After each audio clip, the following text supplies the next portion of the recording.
안녕하세요. 네 번째, 다섯 번째 기적으로 사람들을 먹인 기적입니다. 오늘 본문은 열왕기하 4장 38절에서 44절입니다. 38절. 엘리사가 길갈로 돌아왔는데 그때 그 땅에 기근이 들었습니다. 예언자의 제자들이 엘리사 앞에 앉아 있을 때 그가 자기 종에게 말했습니다. 큰 솥을 얹어놓고 이 사람들을 위해 국을 끓여라. 이 기적은 수넴 여인의 아들을 살리는 기적에 비해서 비교적 후대에 발생한 사건으로 추정됩니다. 엘리사는 각 지역에 있는 선지 학교를 정기적으로 순회했고 길갈에 있는 학교를 방문한 시기가 흉년의 시기였습니다. 앉아 있다는 것은 스승 앞에서 가르침을 기다리는 제자들의 겸손한 모습을 표현하는 관용어입니다. 엘리사가 명한 공동 식사는 중동의 공동체에서 손님이 오면 의례적으로 그러하듯이 엘리사가 방문한 것을 계기로 마련되었다고 볼 수 있습니다. 39절. 그중 한 사람이 채소를 캐러 밭에 나갔다가 박넝쿨을 발견했습니다. 그는 박을 따서 옷에 가득히 담아 가져왔습니다. 그는 돌아와 국 끓인 솥에 그것을 썰어 넣었습니다. 그러나 그것이 무엇인지는 아무도 몰랐습니다. 박이라 번역된 것은 콜로신스라는 노란 조롱박으로 추측합니다. 참외과에 속하며 둥글고 황갈색을 띤 오렌지만한 열매가 열리는 식물로서 매우 쓸 뿐만 아니라 먹으면 복통과 신경통을 유발하는 것으로 알려져 있습니다. 40절. 사람들에게 국을 퍼주자 사람들이 그것을 먹으려다가 소리를 질렀습니다. 하나님의 사람이여 솥 안에 죽음이 있습니다. 그래서 그들이 먹지 못하고 있는데 사람들의 말을 원문으로 보면 소단의 죽음이라고 매우 쓴맛을 맛본 사람들이 내뱉는 외마디 소리입니다. 음식을 먹은 생도 가운데 강한 복통과 구역질을 하는 사람들을 보고 곡 속에 독이 있음을 파악하고 놀라 소리를 질렀던 것입니다. 41절. 엘리사가 말했습니다. 밀가루를 좀 가져오너라. 엘리사가 솥에 밀가루를 넣고 말했습니다. 사람들에게 먹으라고 퍼주어라. 그러자 솥 안에 있던 독이 없어졌습니다. 여리고의 물을 정화할 때 소금을 사용했듯 이번엔 밀가루를 사용해서 독을 제거했습니다. 그것은 가루 자체에 어떤 해독 성분이 있었기 때문이 아닙니다.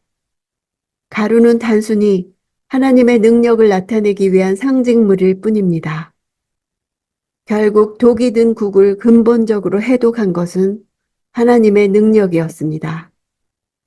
이 사건은 당시 북이스라엘의 영적 사회적 현실을 반영하고 그 같은 현실적 문제에 대한 해결이 어떻게 이루어질 수 있는지 그 방향 또한 제시하고 있습니다.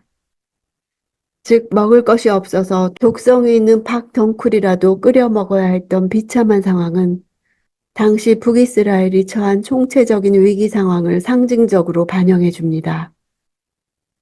이 같은 절박한 상황은 독성이 있는 국을 먹어서 배불릴 수 없듯이 그냥 해결되는 것이 아닙니다. 이 같은 현실 속에서 독이 든 국을 먹던 사람들이 하나님의 사람에게 부르짖고 하나님의 사람 엘리사는 하나님의 초자연적인 능력으로 그 독을 해독합니다. 즉 북이스라엘이 처한 암담하고도 자의적으로 해결 불가능한 현실의 문제를 상징적으로 드러내며 이를 타개할 수 있는 방향이 오로지 하나님의 능력뿐임을 상징적으로 보여줍니다. 42절. 어떤 사람이 바알 살리사로부터 왔는데 첫 수확한 것으로 구운 보리빵 20개와 햇곡식을 자루에 넣어 하나님의 사람에게 가져왔습니다.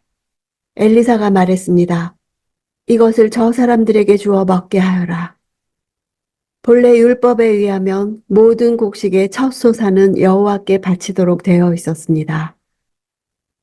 그것은 하나님의 일에 전념하는 제사장이나 레위인들이 먹는 양식이 되었습니다. 그런데 여로보암으로 인해 북이스라엘은 여호와 대신 금송아지를 섬기는 우상 숭배 국가로 전락하고 말았고 일반 사람들로 제사장을 삼았으므로 경건한 레위인이나 제사장들이 모두 남유다로 이주했습니다.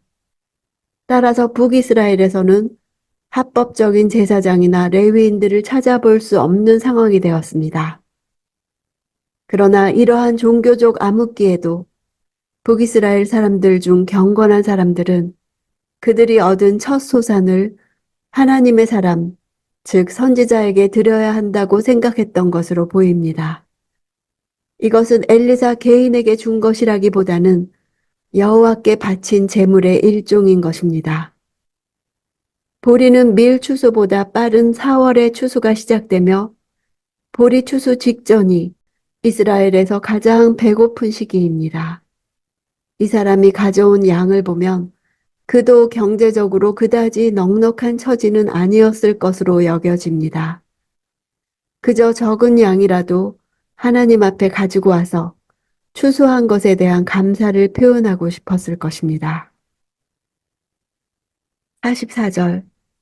그러자 엘리사의 종은 사람들 앞에 그것을 내놓았고 여호와의 말씀대로 그들이 다 먹고도 남았습니다.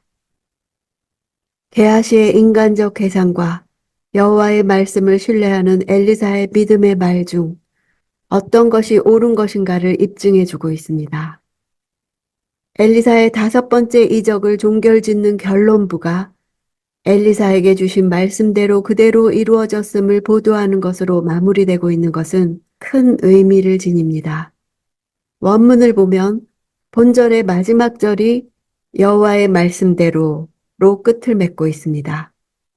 저자는 이 모든 기적들이 엘리사의 능력으로 이루어진 것이 아니라 하나님의 말씀 가운데 행해졌고 말씀대로 이루어졌음을 강조하는 것입니다. 포로기 백성들에게 이 말씀은 하나님께서 자신들의 생활을 살피시고 돌아보신다는 것을 깨닫게 했을 것입니다. 능력의 하나님께서 자기 백성의 생활을 돌아보신 것입니다. 여호와의 말씀이 하나님의 백성들의 삶을 주장하며 그 말씀을 통해 필요한 모든 것들이 공급되고 채워진다는 사실을 보여줍니다. 포로기 원독자들이 처한 비극의 원인이 바로 여호와의 말씀에 대한 불순종임을 밝혀주고 있습니다. 지금도 하나님은 산술적으로, 과학적으로, 상식적으로 불가능하게 계산되고 이해되는 일들을 일으키십니다.